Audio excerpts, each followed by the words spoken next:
Setiap manusia pasti akan mendapatkan imbalan atau kompensasi serupa sesuai dengan kontribusi yang telah diberikan. Ketika menilai suatu barang, kamu pasti sering mendengar harga tidak pernah bohong. Apa maksudnya? Ya, benar sekali.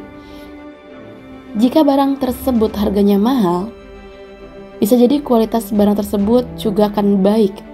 Misalnya, harga sepatu original pasti akan lebih mahal dibandingkan harga KW. Namun kualitasnya sudah pasti jauh beda. Begitu pula dengan yang namanya hukum kompensasi. Kita pasti akan menerima imbal sesuai dengan apa yang kita lakukan.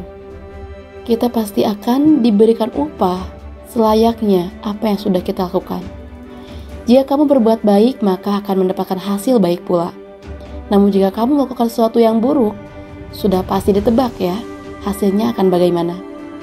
Lalu, apakah hukum kompensasi ini benar-benar ada di kehidupan kita? Masih gak percaya?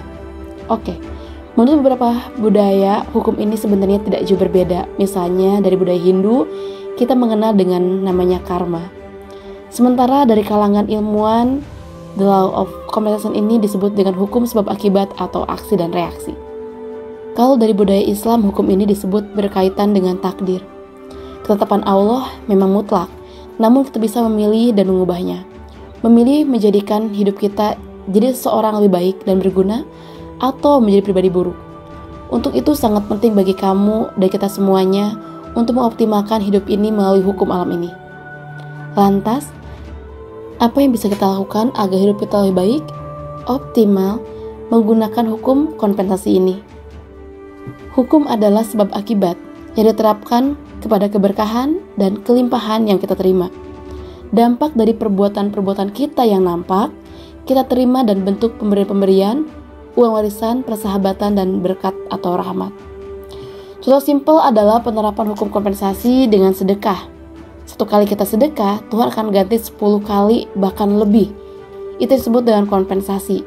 Begitu kita melakukan sesuatu yang kurang baik, maka cepat atau lambat akan mendapatkan 10 kali lebih dari itu. Hukum kompensasi adalah tolak ukur untuk sebuah tindakan, perbuatan, dan keputusan. Karena apa yang kita lakukan itu, baik positif maupun negatif, memiliki dampak dan timbal balik.